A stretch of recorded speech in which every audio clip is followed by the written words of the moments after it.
오늘의 말씀은 사사기 13장 8절에서 9절 말씀입니다. 마노아가 여호와께 기도하여 이르되 주여 구하옵나니 주께서 보내셨던 하나님의 사람을 우리에게 다시 오게 하사 우리가 그 낳을 아이에게 어떻게 행할지를 우리에게 가르치게 하소서 하니 하나님이 마노아의 목소리를 들으시니라. 여인이 밭에 앉았을 때에 하나님의 사자가 다시 그에게 임하였으나 그의 남편 마노아는 함께 있지 아니한지라. 아멘. 며칠 전 뉴스에 났던 기사지요. 한 60대의 남성이 마트를 운영하고 있었는데 어느 날 밤 9시 정도에 단골이던 40대 부부가 마트에 들리게 됩니다. 그런데 아무리 봐도 그날따라 느낌이 좀 이상하더랍니다. 평소보다 얼굴빛이 어둡고 무슨 말을 물어도 대답을 잘 하지 않고 또 사람들이 요즘 잘 찾지 않는 번개탄을 사는 걸 보면서 마트 주인이 자기 부인과 상의를 한 끝에 경찰에 신고를 하게 됩니다. 포인트 적립을 위해 받아두었던 부부의 집 주소를 경찰에게 가르쳐주고 신고를 받은 경찰이 출두를 하게 되지요. 가서 문을 열어보니까 이미 번개탄을 피우고 부부와 9살 된 딸이 자살을 해서 쓰러져 있었습니다. 바로 병원을 보내서 응급처치를 해서 생명에는 지장이 없었다고 합니다. 의식을 되찾은 뒤에 물었더니 남편이 한 작은 중소기업에서 일을 하다가 회사가 문을 닫게 되고 그리고 실직이 오래되면서 아무리 노력해도 살 길이 막막하다고 생각한 이 부부가 극단적인 선택을 했다 이렇게 밝혔습니다. 그러면서 이제 그 관심을 보여준 그 이웃을 봐서라도 다시는 이러지 않고 열심히 살겠노라 이런 말도 덧붙였습니다. 이 사정을 전해들은 마트의 주인이 이렇게 말했다고 합니다. 저는 한 게 없습니다. 저는 거창한 일을 한 게 아니고 그저 이웃으로서 한 번 더 살펴봤을 뿐이고 한 번 더 말을 건넸을 뿐이고 그저 누구나 할 수 있는 작은 일을 했을 뿐입니다. 그런데 저의 이런 작은 관심과 도움이 힘이 될 수 있다면 제가 앞으로도 이웃으로서 당연히 이런 일을 해야 되지 않을까 생각합니다. 그러면서 자기를 생명을 구한 영웅 취급하는 그런 거에 대해서 대단히 부담스럽다. 자기는 소시민이고 당연히 해야 할 일을 했을 뿐인데 이런 지대한 관심이 부담스럽다. 이런 얘기를 했다고 합니다. 우리는 흔히 거창한 일을 해야만 그 사람이 인생을 바꾸고 세상을 바꾼다고 생각합니다. 또 거창한 일을 하려면 그에 걸맞는 능력이 있어야 된다고 생각합니다. 그래서 사람들은 그 능력을 보여주는 것을 자격증이라고 하고 당신이 능력이 있느냐라는 것을 원할 때 자격증을 요구합니다. 오늘 우리 사회는 완전히 자격증 사회죠. 그러나 사실 인생을 바꾸고 또 세상을 바꾸는 것은 뜻밖의 능력 있는 사람들을 통해서 세상이 바뀌는 게 아니라 우리가 봤을 땐 참 별 능력이 없어 보이지만 아무것도 아닌 것 같지만 그들이 건네는 작은 습관과 관심과 미소 하나와 말 한마디 때문에 인생과 세상을 바꾸는 경우가 참 많습니다. 신앙도 우리는 믿음이 좋아야 능력이 있어야 하나님 앞에 쓰임받는다 이렇게 생각합니다. 하나님께서 그래도 한 시대에 쓰시는 사람들은 믿음이 좋고 굉장한 능력이 있는 사람을 하나님 쓰시지 않겠느냐 이렇게 생각하는데 사실은 그렇지 않습니다. 하나님이 쓰시는 사람들을 보면 성경에 너무나 평범하고 아니 어떻게 저렇게 믿음 없는 사람을 하나님이 쓰실까 이렇게 의아해할 때가 있습니다. 오늘 우리가 만나는 마노아라고 하는 사람, 여러분 마노아 들어보셨어요? 성경에 마노아? 마노아를 아는 사람 손 들어보세요. 잘 모르죠. 몇 분 계신데 잘 모르죠. 마노아를 몰라요. 성경에 한 3만 명 이상의 이름이 나오는데 마노아를 보통 성도들이 모를 정도로 별로 알려지지 않은 인물이에요. 근데 이 사람이 한 시대 하나님 앞에 쓰임을 받습니다. 어떻게 이 사람이 기도를 했기에, 믿음도 없는 이 사람이 무슨 기도를 했기에 기도 같지 않은 기도를 해놓고도 하나님 앞에 쓰임받는 그 비결은 뭘까? 자, 이스라엘은 하나님 위에 다른 신을 섬기면 안 되는데 계속해서 이스라엘이 다른 신을 섬기지요. 그러니까 하나님께서 이방 민족들을 통해서 이스라엘을 억압하게 합니다. 의도가 있는 거예요. 세상을 아무리 믿고 세상을 부러워해봤자 우리가 의지할 건 하나님밖에 없구나. 사람들이 그렇게 느끼고 하나님 앞에 돌아오기를 하나님은 기대하는 거예요. 그래서 이 오늘 사사기 13장 본문도 그런 의미로 시작되는 거예요. 1절을 같이 읽어보겠습니다. 시작. 이스라엘 자손이 다시 여호와의 목전에 악을 행하였으므로 여호와께서 그들을 40년 동안 블레셋 사람의 손에 넘겨주시니라. 이스라엘 백성들이 또 하나님 앞에 죄를 짓습니다. 그러자 하나님은 블레셋이라고 하는 민족을 통해서 이스라엘을 지배하게 하는데, 블레셋은 당시에 최첨단의 문화인 철기 문화를 갖고 있었던 민족이에요. 이런 강대한 민족이 40년 동안 이스라엘을 지배하게 됩니다. 그러면 40년을 그렇게 힘들게 살았으면 우리 상식에는 그 사람들이 하나님 앞에 기도하는 게 맞습니다. 그런데 안타깝게도 이스라엘 백성들은 하나님께 돌아가지 않습니다. 오히려 돈과 권력을 찾아서 블레셋으로 더 들어갑니다. 그리고 힘들수록 블레셋 사람들처럼 살고 싶어서 그들이 잘 사는 걸 부러워하고 그들의 문화와 심지어 그들이 섬기는 다곤 신상을 받아들이고 과감하게 섬깁니다.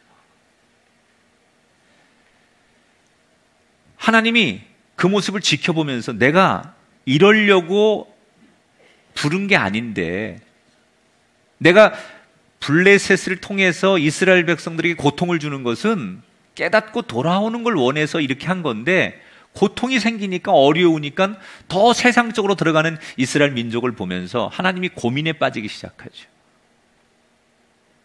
그러다가 하나님이 내놓은 처방책은 처음부터 새롭게 시작해야 되겠다. 여러분, 하나님이 노아를 통해서 세상에 홍수를 내리시죠.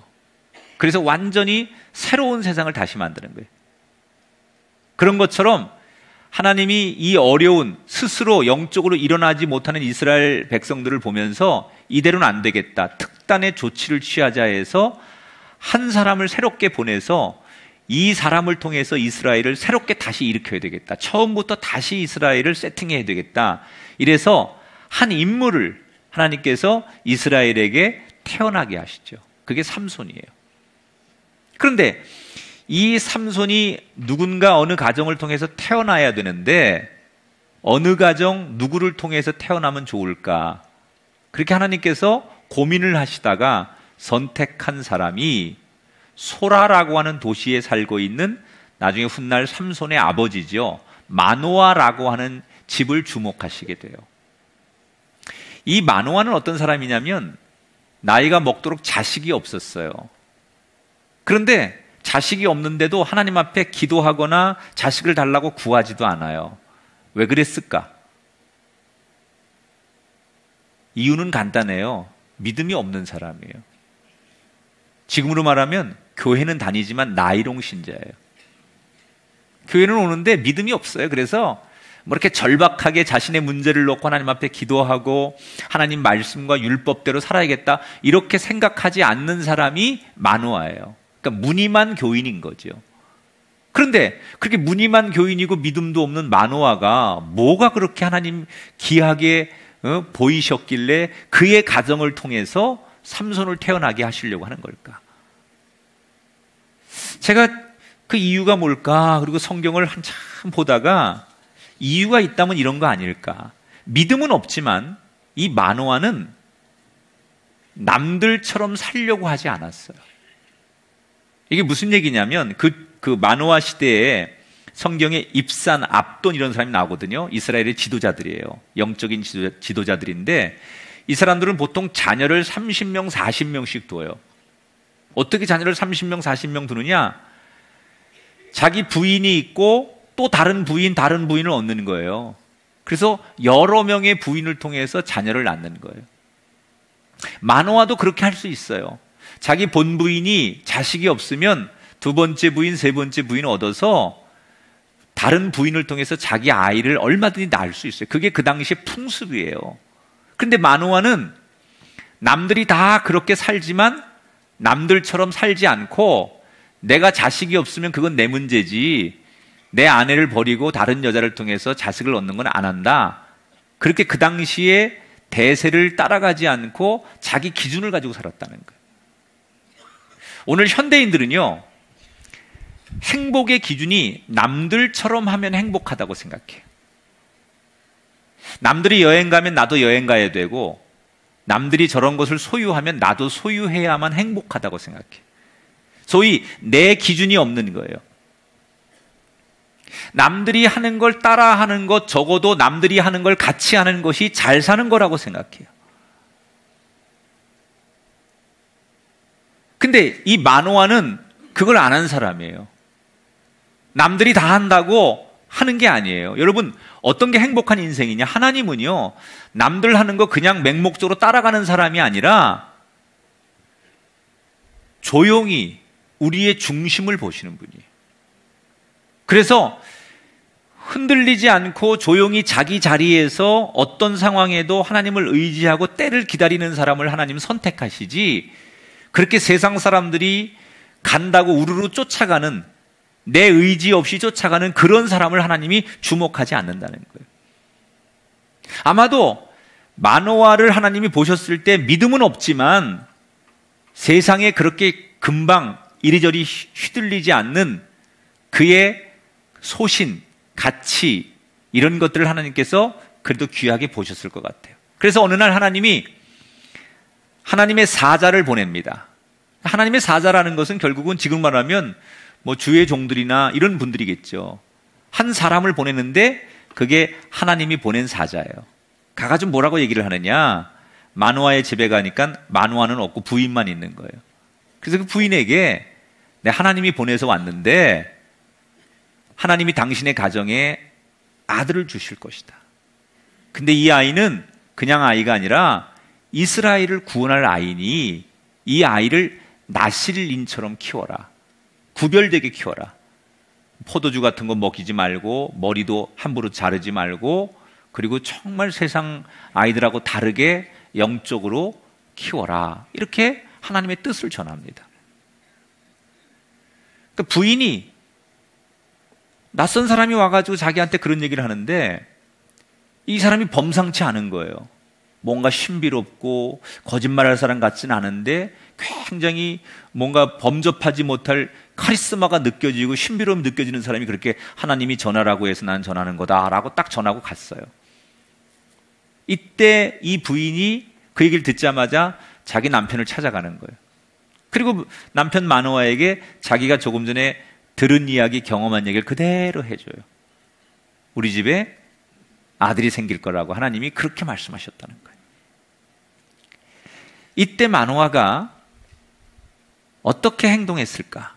이 이야기를 듣고 8절을 볼게요. 같이 읽습니다. 마노아가 여호와께 기도하여 이르되 주여 구하옵나니 주께서 보내셨던 하나님의 사람을 우리에게 다시 오게 하사 우리가 그 낳을 아이에게 어떻게 행할지 우리에게 가르치게 하소서. 자, 마노아가 기도하는 거예요. 그 소식을 듣자마자 뭐라고 기도하느냐? 하나님이 정말 그렇게 말씀하신 게 맞다면 내 아내를 통해서 그렇게 말씀하셨는데 하나님, 당신이 그렇게 정말 말씀하시는 이야기를 아내에게만 하지 마시고 다시 오셔서 나에게 직접 말씀해 주십시오. 마노아가 그렇게 기도하는 거예요. 아내가 받은 응답을 못 믿어서 그런 게 아니라 이게 마노아가 자기 아내를 못 믿는 건 아니에요. 하나님을 직접 만나고 싶다는 거예요. 이런 태도를 우리가 뭐라고 하느냐? 탐구적인 신앙이라고 해요. 탐구적 신앙 태도. 신앙생활 잘하는 분들의 공통점은 탐구적인 신앙생활을 하려고 해요. 이 탐구적인 신앙을 가지려고 하는 사람들은 남의 말에 쉽게 넘어가지 않아요. 자기가 직접 확인하려고 하는 자세. 여러분, 진짜 남편이 자기 아내를 사랑하면요, 이래야 돼요. 내 아내가 예수를 먼저 믿었어요. 그리고 교회 다니더니 나보고 꼭 당신도 예수님 만나야 된다 그러고 교회를 가자는 거예요.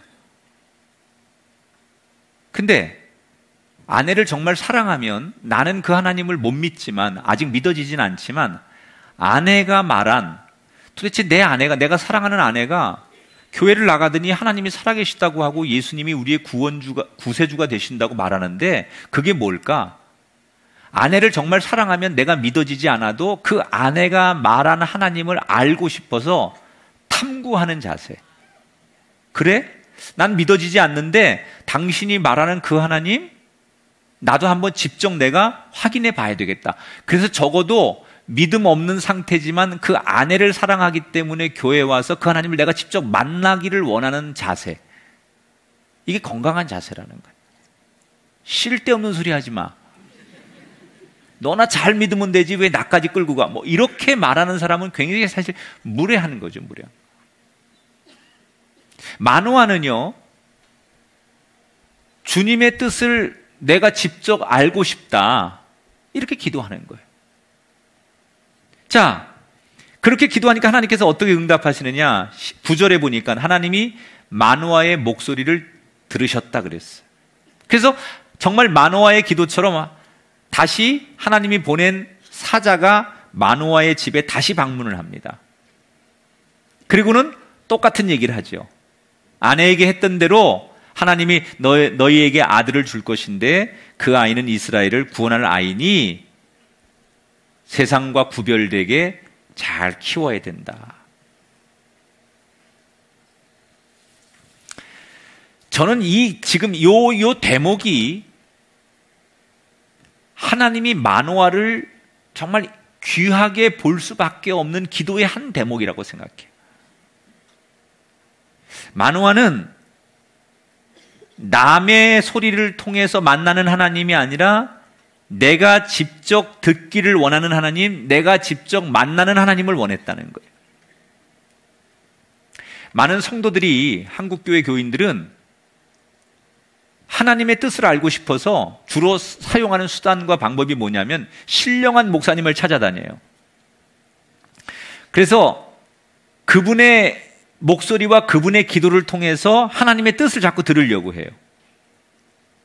그러니까 이게 어떤 거냐면 자신의 문제인데 남이 전하는 이야기로 자신의 문제를 해결하려고 하는 거죠. 남이 전하는 말씀, 남이 받은 응답, 이것만 따라가면 정말 문제가 없을까? 그렇지 않아요. 여러분, 목사님의 기도보다 더 중요한 건 여러분의 기도예요. 하나님이 여러분을 사랑하세요. 그래서 여러분이 기도하면 여러분에게 말씀하시고 여러분에게 응답하시고 여러분에게 보여주시고 여러분에게 역사하신다는 거예요. 그래서 자기가 자기 문제를 가지고 하나님 앞에 직접 기도하고 하나님 앞에 보여달라고 원하고 말씀 듣기를 원하는 태도가 좋은 거예요. 2년 전에 모 대학교에서 이런 실험을 했어요. 학생들이 캠퍼스 한가운데다가, 학생들이 많이 지나다니는 곳에다가 큰 테이블을 갖다 놓고 음료수를 48개를 갖다 쌓아놓습니다. 그리고 그 실험자 중에 한 사람이 샘플로 나가가지고 학생들이 막 이제 그 음료수 캔이 있는 곳에 모여들면 맨 앞에 실험자가 가가지고 음료수를 집었다가 이거 누가 갖다 놓은 거지? 먹어도 되나? 이렇게 혼자 중얼거리다가 이게 누구 건지 모르는데 가져가면 안 되지. 그리고 그냥 이 사람이 맨 처음 사람이 그걸 안 가져가고 가지려고 하다가 다시 놓고 가지려고 놓고 하다가 결국 안 가지고 돌아가요. 그럼 그 주변에 있는 사람들이 그 행동을 보고 어떻게 할까? 다 맨 앞에 사람이 그렇게 하니까 뒤에 사람들도 가져가면 안 되는 건 줄 알고 아무도 안 가져가는 거예요. 그런데 시간이 흐른 다음에 이번에는 다른 실험자를 보내가지고 누가 이거 갖다 놨지? 공짜인가 봐. 그러면서 그거 하나를 한 사람이, 맨 앞에 사람이 집어갑니다. 그랬더니 그 뒤에 있는 학생들이 10분 만에 48개 중에 무려 32개를 집어가더라는 거예요. 자, 이 실험을 통해서 얘기하려고 하는 것은 앞사람이 가져갔으니까 나도 가져가는 것이 맞느냐. 앞사람이 했으니까 나도 따라갔을 뿐이다. 그게 면죄부가 될 수 있느냐. 여러분, 남이 뭐라고 하든 간에 내가 바른 길을 판단하고 확신하고 행동해야 그게 내 길인 거예요. 앞사람이 했다고, 옆사람이 했다고, 내가 따라갔다고 해서 나한테 죄가 없는 게 아니에요. 내 기준이 있어야 된다는 거예요. 신앙도 마찬가지예요. 물론 우리가 조언을 듣고 남의 얘기를 경청하는 것은 좋습니다. 주의 종을 통해서 말씀이 선포될 때 그 말씀을 잘 듣고 따르는 것도 중요합니다. 그러나 그 선포된 말씀이나 조언이 내 말씀이 되려면 내가 다시 그 말씀을 직접 붙들고 내가 다시 그 말씀 가지고 기도하면서 하나님 앞에 구해야만 그게 내 말씀이 되는 거고 내 기도가 되는 거예요. 내가 직접 하나님께, 하나님, 성경이든 영감이든 나에게 직접 말씀해 주십시오라고 구할 때 그게 내게 되는 거예요. 그럴 때 우리가 마노아처럼 하나님의 영이 감동해서 쓰임을 받게 된다는 거예요. 여러분, 사도 바울이 얼마나 많은 고문과 어려움을 당합니까? 그럼에도 불구하고 그가 끝까지 예수를 전할 수 있었던 비결이 뭔지 아십니까? 그에게는 내가 받은 복음이 있었기 때문에 그래요. 갈라디아서 1장 12절을 읽어볼게요. 내가 전한 복음은 사람에게서 받은 것도 아니요 배운 것도 아니요 오직 예수 그리스도의 계시로 말미암은 것이라.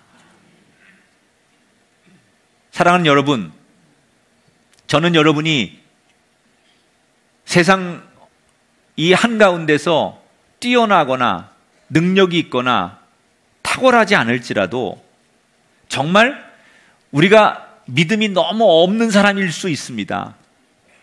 그러나 하나님이 여러분을 주목할 수밖에 없는 그 한 사람 되기를 축복합니다. 그 방법이 뭐냐? 거창한 믿음, 거창한 능력이 없다라고 해서 아쉬워하지 말라는 거예요. 하나님, 나는 하나님을 내가 직접 보기를 원하고 듣기를 원하고 알기를 원합니다. 남이 만난 하나님을 따라가지 말고 여러분이 직접 하나님을 만나십시오. 남이 전한 말씀만 믿지 말고 내가 직접 큐티도 하고 내가 직접 기도하면서 하나님을 만나십시오.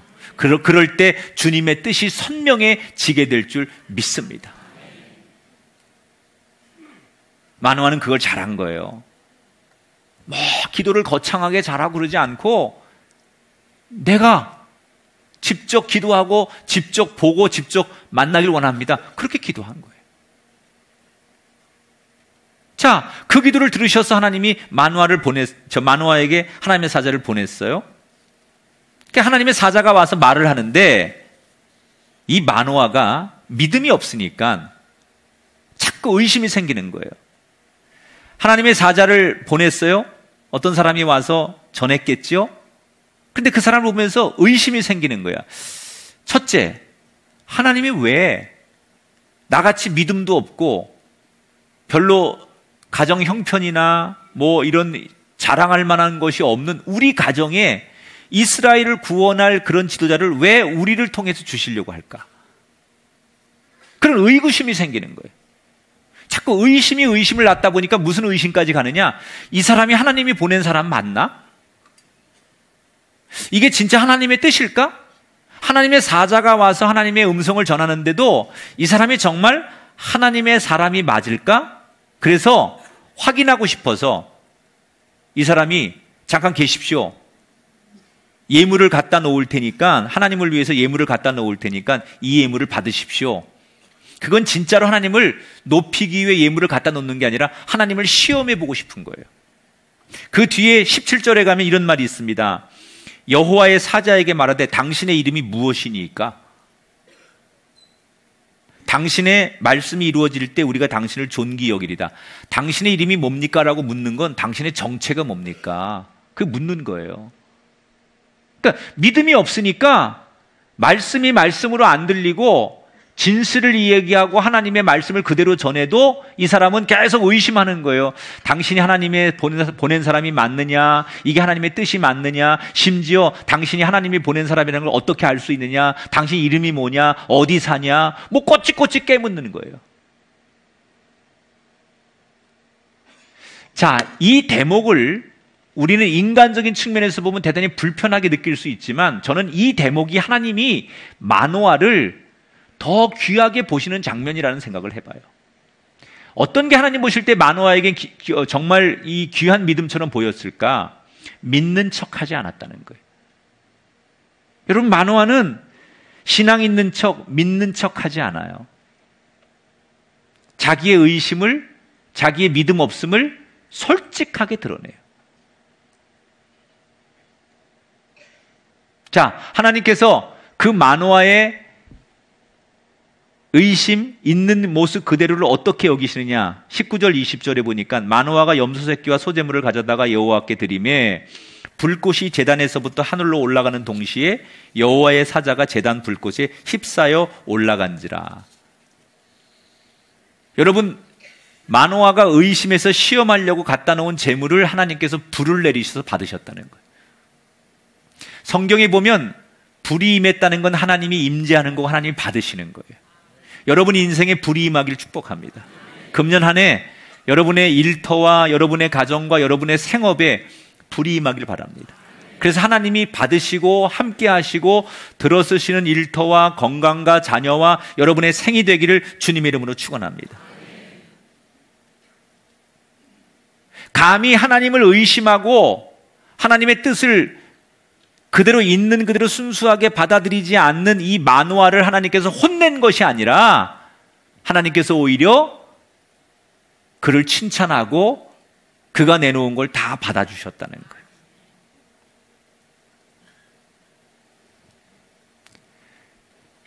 하나님은 우리의 중심을 보시는 분이에요. 우리나라 사람들은 이 유교적인 이 전통에 살다 보니까 체면, 안 그런 척, 사실은 마음으로는 하나도 안 믿어지는데 믿음 있는 척. 그게 사람한테는 가능해요. 사람한테 저 사람이 믿음 있는 척, 인격적인 척, 훌륭한 척, 인내하는 척 가능해요. 간단해요. 여러분, 사람 앞에서 말끝마다 할렐루야, 아멘, 주여 이러면 사람들은 다 저분 믿음이 있어. 저분은 저 환난 가운데도 주여, 저분은 굉장히 신령해, 이럴 수 있어요. 사람에겐 그게 가능해요. 그러나 하나님은 우리의 중심을 보신다. 사람에겐 우리가 주여하고 그런 척하고 위선을 떨고 믿음 있는 척 얼마든지 가능하지만 하나님에겐 그게 통하지 않아요. 하나님은 우리의 중심을 보시잖아요. 그런 하나님 앞에 우리가 사람을 대하듯 믿음 있는 척, 마음으로 믿지 않으면서 뒤로 가서는 딴소리 하면서도 하나님 앞에 기도할 때는 그런 척하는 그런 것보다는 내 마음 그대로 하나님, 나는 안 믿어지는데요, 하나님, 이게 나는 이해가 안 되는데요, 하나님, 나는 이거 받아들여지지가 않는데요 라고 말하는 그 진실함이 하나님께는 더 중요하다는 거예요.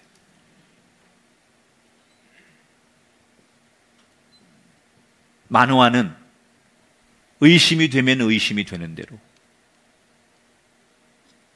그게 때로는 무례해 보일 수 있지만 하나님은 그걸 더 기쁘게 받으시는 거예요. 우리는, 현대인들은 포장을 너무 중요하게 생각해요. 어떤 물건을 팔 때 어떻게 포장하느냐에 따라서 판매량이 달라집니다. 제가 스마트폰 같은 거 구입할 때 제일 아까운 게 그 스마트폰을 포장하는 박스, 이거 이렇게 만들 필요가 있을까? 그거 전부 환경을 파괴하는 거잖아요.